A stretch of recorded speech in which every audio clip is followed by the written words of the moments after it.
this is Hannah and welcome to Joy Rip Daily News. Here's the news today. Chinese metal tycoon Dai Guofang First Steel Empire collapsed due to the government crackdowns on market excesses and tax evasion allegations, leading to imprisonment. Now facing a new crisis amidst China's economic slowdown, Dai struggles to save the Jiangsu Delong Nickel Industry Corporation, a major stainless steel producer, and other family-owned plants. The potential collapse threatens the China's manufacturing sector and global nickel market stability. Local authorities have seized the most of Delong's plan to recover debts, with remaining factories barely operational. Legal disputes over unpaid bills have frozen roughly 3 billion yuan in Delong assets since April. Despite the Dai's resilience, recent losses make market shifts may force him to relinquish the control. Dai is negotiating with Jiangsu officials to salvage local operations and selling Indonesian stake for liquidity. Recent transactions, including selling a majority stake to CNJR Advanced Material Corporation. Efforts to manage debts owed to China First Heavy Industry Group's corporation highlight Delong's financial strain amid industry challenges.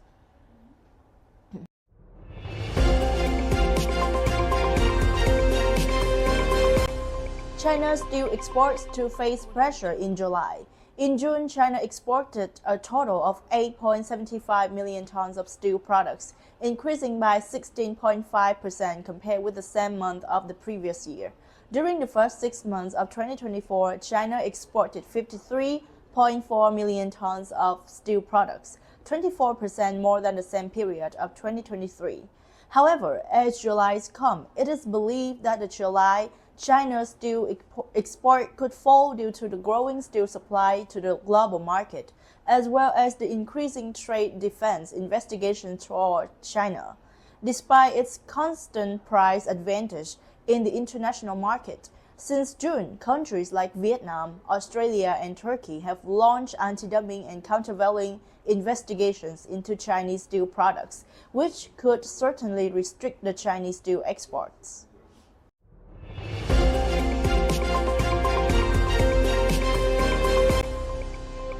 South Africa has expressed a strong opposition to the UK's proposal to impose a carbon tax on imported goods, arguing that it will exacerbate the global inequality and hinder Africa's effort to adapt to climate change.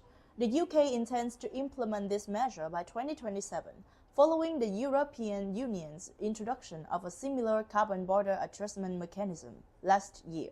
Developing countries like South Africa contend that such initiatives unfairly burden them with the responsibility for combating climate change, which they argue should be shared more equitably among industrialized nations. In a submission to the UK Treasury, South Africa raised concerns that the carbon tax could violate the World Trade Organization rules and disproportionately affect its economy, heavily reliant on coal for electricity generation. The country's Department of Trade, Industry Competition criticized the punitive nature of CBAM, describing it as detrimental to South Africa's industrial development and socio-economic priorities. Instead of punitive measures, South Africa suggested cooperative mechanisms to encourage the adoption of greener technologies in developing nations. South Africa further argued that the proposed time frame for implementing the tax is too short for its exporters to adjust, and the compliance requirements are overly burdensome. It called for exemptions or less severe charges for African countries, characterizing the UK's approach as protectionist and potentially non-compliant with WTO regulations. These concerns highlight the contentious debate over how to balance the environmental goals with economic development and fairness in the global trade policies.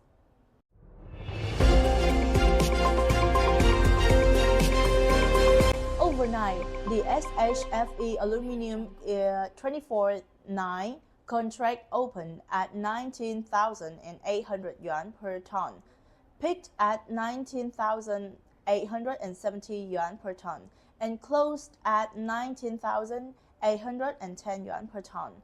down 85 yuan per ton, 0.43%. The LME aluminum started at $2,461 US dollars per metric ton, reached a high of $2,462 US dollar per ton, and closed at $2,416 US dollar per ton, down 44 US dollar per ton. Macro-wise, the US dollar index initially rose on strong retail sales data, but later retreated amid speculation of a US Fed rate cut. The upcoming third plenary session in China may bring positive news, but recent events like the attempt on Trump's life have heightened the market uncertainty. Fundamentally, the domestic aluminum production is increasing, while the downstream demand faces a seasonal decline. Inventory levels are high, signaling ongoing weakness. The SMM expects aluminum prices to remain under pressure in the short term, influenced by the macroeconomic shifts and raw material disruptions.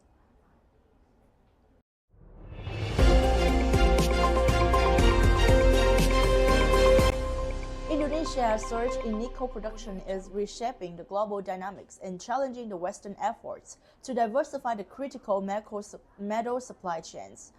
The price slumped over the past 2 years, with the London Metal Exchange nickel falling sharply from 55,000 US dollar per metric ton in March 2022 to 16,650 US dollar, has prompted Australia PHP Group and others to suspend operations. The BHP decision to hold its Western Australia nickel operations, influenced by low prices exacerbated by closures like Willow Metals, Kambada Mines, reflects a cautious outlook on nickel prices until at least 2027. Despite a brief rally in May due to the civil unrest in New Caledonia, growing LME stocks have dampened and bullish sentiment, particularly with substantial of warrant inventories totaling over 67,000 tons by May's end. Much of the influx into the LME warehouses is Chinese-produced nickel from Indonesian raw materials, highlighting Indonesia's rapid expansion in refining capacity and its increasing dominance in the world nickel market.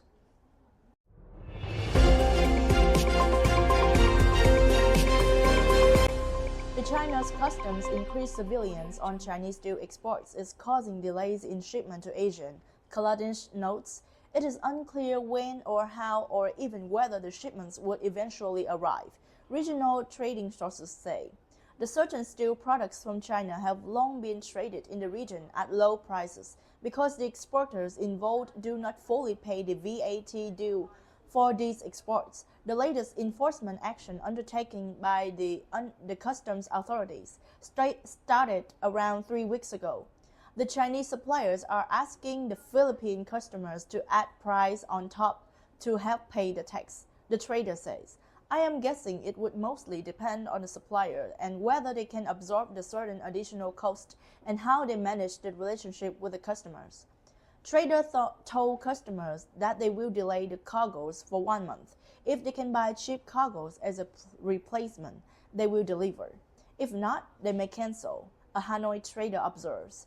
He heard that at least 300,000 tons of hot rolled coil, wire rod, HDJ and JAM due to for Vietnam are in limbo. He also notes that many traders currently do not want to discuss non-VAT offers or anything related to this business. This is the end of the news today, and thank you for watching. See you in the next episodes.